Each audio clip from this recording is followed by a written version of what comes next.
हम एक upcoming young startup थे। आज हम 4 साल से दुनिया की सबसे बड़ी स्मार्ट वॉच कंपनियों में गिने जा रहे हैं। और मैं आपको एक पर्सपेक्टिव देना चाहूँगा। हिंदुस्तान में 1000, 1200 और रोज़ बढ़ने वाले D2C ब्रांड्स हैं। उनमें से ऐसे ब्रांड्स जिन्होंने 1000 करोड़ का रेवेन्यू किया मात्र 1 दर्जन है। वो जो प्रॉफिटेबल हैं वो मात्र 5 या 6 हैं। और उनमें से सिर्फ एक कंपनी जो बूटस्ट्रैप रहते हुए बिना कोई एक्सटर्नल इन्वेस्टमेंट के ये सब कर पाई, वो थी नॉइज़। और हम क्यों कर पाई?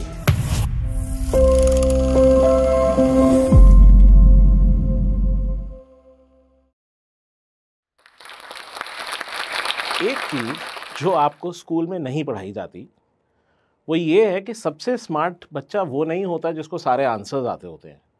वो होता है जो वो सवाल पूछता है जो और कोई पूछने की हिम्मत ना करे। वो सवाल जो लोगों को नर्वस करते हैं, घबराते हैं, मीटिंग में कई बार आपको ऑकवर्ड फील करा देते हैं, क्योंकि असल में वही अटपटे सवाल आपको कई बार गलत लगते हैं पर सही मुकाम पर ले जाते हैं। नमस्कार, मैं हूं उत्सव मल्होत्रा, COO नॉइज़ का, एक देसी होम ग्रोन फुल्ली जोश से भरपूर कंपनी जिसको हमने अपने जुगाड़, जुनून और जज्बे से बना दिया दुनिया का तीसरा सबसे बड़ा स्मार्ट वॉच ब्रांड। और अगर मुझे आज अपनी जर्नी रिवर्स इंजीनियर करनी हो तो मैं यही कहूँगा कि क्या ये पूरी तरह हसल थी? शायद नहीं।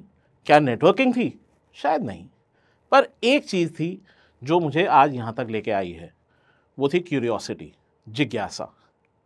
क्योंकि जब आप जिज्ञासु होते हैं तभी आप वो सवाल पूछते हैं जो आपको सही जगह ले जाते हैं। और वो अटपटे, नादान, कई बारी नाइव लगने वाले सवाल जिससे लोग डरते हैं, घबराते हैं, कई बार हंसते भी हैं, उन्हें मैंने पूछने में कोई शर्म नहीं करी। मैं वो बच्चा था जिससे उम्मीद करी जाती थी कि तू तो इंजीनियर ही बनेगा। क्योंकि अगर आप 80 के दशक में पैदा हुए हों, अगर आप पढ़ाई में ठीक हों और अपने माता पिता को मारने की इच्छा ना रखते हों, तो ये लगभग तय था कि आप इंजीनियर बनेंगे। तो मैं भी कूद गया उसी रेस में, खूब मेहनत करी, JEE क्लियर किया, दिल्ली कॉलेज ऑफ इंजीनियरिंग के एंट्रेंस क्लियर करी। यही तो सपना होता है हर पेरेंट का अपने बच्चे से। पर फिर उसके बाद मैंने वो काम किया जो कोई समझदार बच्चा नहीं करता। मैंने वो सीट छोड़ दी।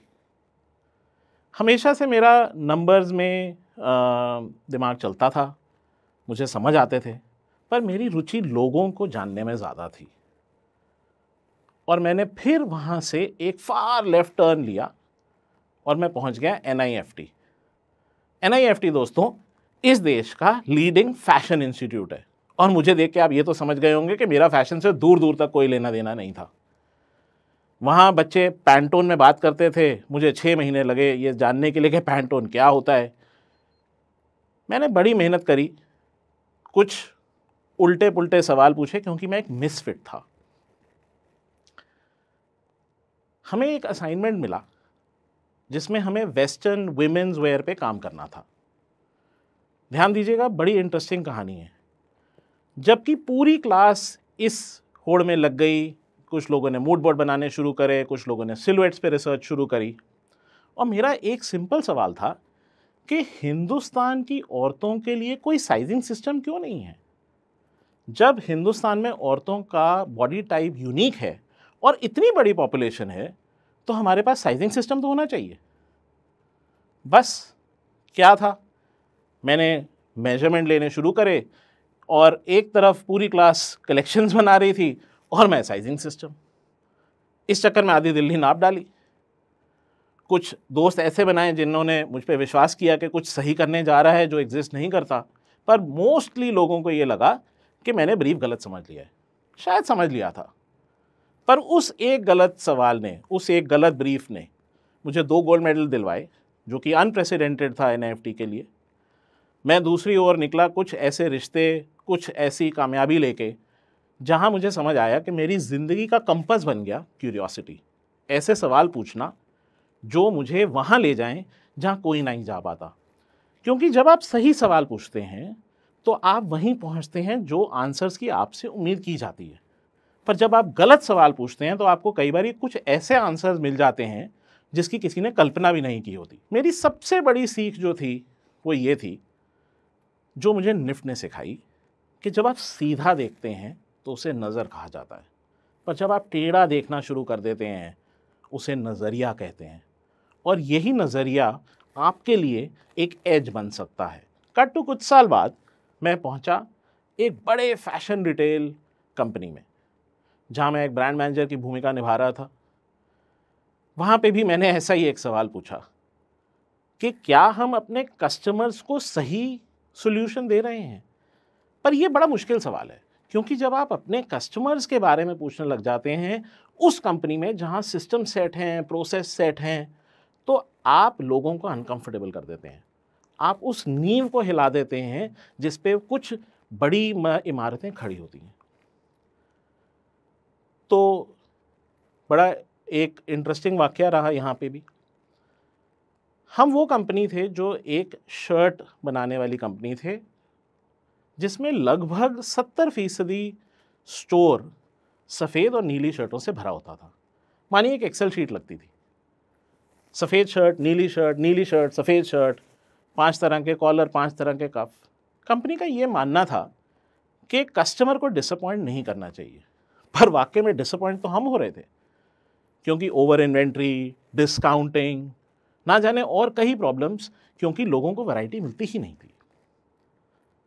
तब मैंने एक सवाल पूछा जो मुझे लगा कि अभी तक किसी ने क्यों नहीं पूछा, कि हम ये क्यों तय कर रहे हैं कि कस्टमर को क्या चाहिए।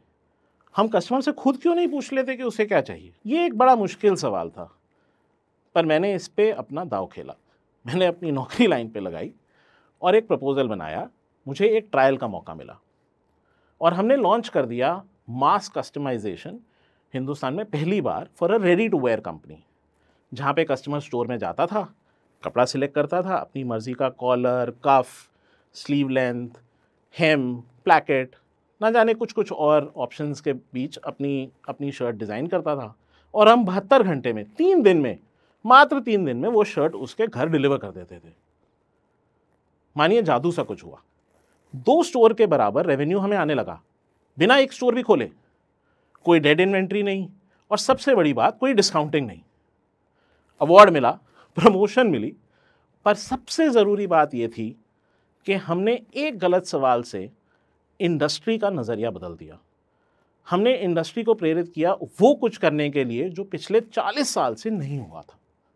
और दोस्तों, ये है ताकत कुछ गलत सवाल पूछने की। दोस्तों, क्यूरियोसिटी के साथ सबसे बड़ी बात यह है कि क्यूरियोसिटी ऑटोमेटेड नहीं होती। ये एक्सेल के बियॉन्ड ऑपरेट करती है। ये उन लेवल्स पे ऑपरेट करती है जहाँ पे ये एक सब्लिमिनल लेयर बन जाती है। और फिर हमने एक और लीप ली, फैशन से फर्मवेयर तक की जर्नी, नॉइज़ तक की जर्नी। वो कंपनी जो कि टेक्नोलॉजी के पदार्थ बनाती थी, और मैंने टेक्नोलॉजी कंपनी में पहले काम नहीं किया था, तो मेरी कुछ लर्निंग्स, कुछ सवाल बिल्कुल आउटसाइडर जैसे थे। मानिए एक फ्रेश पर्सपेक्टिव। अब जब आप दुनिया की तीसरे सबसे बड़ी स्मार्ट वॉच कंपनी बनाते हैं तो सवाल आने लाजमी हैं। और लोग हमें आमूमन ये पूछते थे कि साहब, घड़ी तो बहुत अच्छी है, पर और वॉच फेसेस दीजिए। और हम लगभग 1000 वॉच फेसेस लोगों को दे रहे थे तब। और 1000 वॉच फेस कम नहीं होता। अगर आप अगले 3 साल तक बदलते रहें तो भी आपके पास एक रोज़ नया वॉच फेस था। पर उसके बावजूद हिंदुस्तान तो हिंदुस्तान है और दिखाइए का देश है। तो ये सवाल खड़ा रहा। पर जब ये सवाल आया हमारे सामने तो मुझे वही लगा जो ठीक काम करने का था। मैंने अपनी टीम को बोला, और वॉच फेस बनाइए, हम क्यों नहीं बना सकते, we can improve our capacity, हम ज़्यादा वॉच फेस बना सकते हैं, हम रोज़ का अगर एक वॉच फेस लॉन्च करें। पर ये करते करते मेरे दिमाग में एक सवाल आया कि हम ये क्यों कर रहे हैं, ये काम तो कस्टमर का है। तो कस्टमर को ही हम ये पावर, ये फ्रीडम क्यों नहीं दे देते। क्या हम अपने कस्टमर को खुद ये वॉच फेस बनाने की पावर दे सकते हैं। और यहाँ एक इक्वेशन फ्लिप हुई, जहाँ पे हमने एक वॉच फेस बिल्डर का निर्माण किया। The customer now had the power. आप अपने पेट की फ़ोटो, अपने स्पाउस की फ़ोटो, अपने बच्चे की फ़ोटो, अपने फेवरेट मूवी स्टार की फ़ोटो अपने वॉच फेस की तरह प्रयोग कर सकते थे। ना केवल ये लाजवाब था, ये रियली एक अनलॉक था उन कस्टमर्स के लिए जिन्होंने अब अपनी रिस्ट पे घड़ी नहीं, अपनी ज़िंदगी पहननी शुरू कर दी।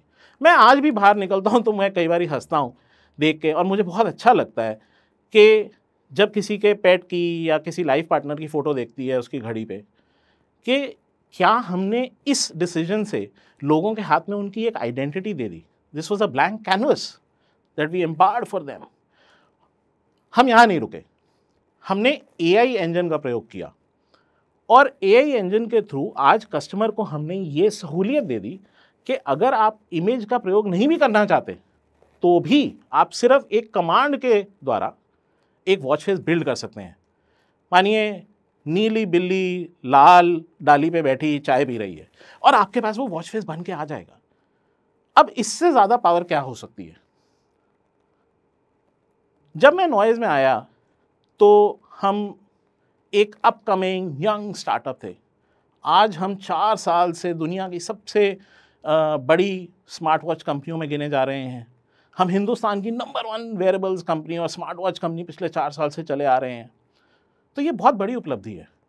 और मैं आपको एक पर्सपेक्टिव देना चाहूँगा। हिंदुस्तान में कंज्यूमर स्पेस में लगभग 1000-1200 और रोज़ बढ़ने वाले D2C ब्रांड्स हैं। उनमें से ऐसे ब्रांड्स जिन्होंने 1000 करोड़ का रेवेन्यू किया मात्र 1 दर्जन है। वो जो प्रॉफिटेबल हैं वो मात्र 5 या 6 ही हैं। और उनमें से सिर्फ एक कंपनी जो बूटस्ट्रैप रहते हुए बिना कोई एक्सटर्नल इन्वेस्टमेंट के ये सब कर पाई, वो थी नॉइज़। और हम क्यों कर पाए ये? क्योंकि हमने कुछ ऐसे सवाल पूछे जो इंडस्ट्री की नींव को हिला सके। तो अगर हम कर सकते हैं तो आप क्यों नहीं? और मैं आपको आज अगर जाते हुए एक थॉट के साथ छोड़ना चाहूँगा तो वो यही है कि सवाल पूछिए।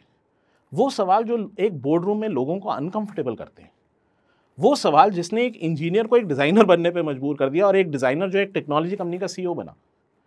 क्योंकि वही सवाल आपको आगे लेकर जाएंगे, वही सवाल बनेंगे आपका एज। एक बूटस्ट्रैप्ड कंपनी के लिए सबसे बड़ा चैलेंज होता है कैपिटल एफिशिएंसी, क्योंकि आपके पास पैसा लिमिटेड होता है और आप उस लिमिटेड पैसे के साथ उतने ही ऑप्शन से बिजनेस ग्रो कर सकते हैं। हमें अक्सर एक सवाल पूछा जाता है कि स्मार्ट वॉच आप बढ़िया बनाते हैं, आपका 30% मार्केट शेयर है। आप ऑडियो डिवाइसेस भी अच्छे बनाते हैं क्योंकि आप वहाँ पे भी टॉप 3 प्लेयर हैं। पर और क्या? आप नई कैटेगरी कब ला रहे हैं? आप नई कौन से प्रोडक्ट्स लॉन्च कर रहे हैं? पर आई थिंक ये बहुत ज़रूरी है जानना कि जब आप ये सवाल पूछ रहे हो, आप अपने आप से भी ये सवाल पूछें कि हम ये क्यों कर रहे हैं, हम ये क्या प्रॉब्लम सॉल्व करने की कोशिश कर रहे हैं। मुझे याद है 5 साल पहले हम इसी दोराहे पे खड़े थे और हमने अपने आप से एक सवाल पूछा कि हम भारत के लिए क्या प्रॉब्लम सॉल्व कर रहे हैं। और तब हमने अपना एक मिशन लिखा कि हम टेक्नोलॉजी को डेमोक्रेटाइज करेंगे हिंदुस्तान के लिए। और डेमोक्रेटाइजेशन के 2 मतलब होते हैं। एक्सेस बिल्ड करना, यानी उन प्राइसेस पे वो प्रोडक्ट अवेलेबल कराना, उन प्राइसेस पे वो मुहैया कराना जो आपको खरीदने से पहले सोचने पे मजबूर ना करे। और दूसरी बात, एक्सेस बिल्ड करना, यानी वो प्रोडक्ट वहाँ लेके जाना जहाँ वो कस्टमर है। तो हमने अपना पिछला 5 से 6 साल का जर्नी इसी बात पे फोकस करा कि क्या हम वो जेन्युइनली होम ग्रोन ब्रांड बन सकते हैं जो ये प्रोडक्ट्स लोगों के दरवाजे तक उन प्राइसेस पे जो इंडिया फ्रेंडली हों लेके जाएं। और आज उसी का आंसर ये है कि आज हम केवल 3 कैटेगरी में ऑपरेट करते हैं। स्मार्ट वॉचेस में, स्मार्ट रिंग्स में जो कि वेयरेबल्स हैं, और हेयरेबल्स जो कि स्मार्ट ऑडियो है। पर तीनों कैटेगरी में पुरजोर परफॉर्म करते हैं। हम ऑलरेडी कैटेगरी लीडर्स हैं। हमने इंडिया को एक ग्लोबल मैप पे रिप्रेजेंट किया by virtue of being a global leader. और सोचिए, दुनिया का तीसरे सबसे बड़ा ब्रांड बन जाना सिर्फ इस बात पे कि वो होम ग्रोन इंडियन कंपनी थी, ये एक अचीवमेंट है, ना केवल हमारे लिए बट आप सबके लिए, पूरे हिंदुस्तान के लिए। तो मैं आपसे सिर्फ एक ही रिक्वेस्ट करूंगा कि पूछिए, अपने आप से वो सवाल पूछिए, लोगों से वो सवाल पूछिए जिससे लोगों को डर लगता है, वो अटपटे लगते हैं। पर फिर भी जब आप वो सवाल पूछेंगे तो रास्ता निकलेगा, और जब रास्ता निकलेगा तो जवाब मिलेंगे। और क्या पता उन्हीं जवाबों के बीच आप खुद को ढूंढ बैठें। शुक्रिया।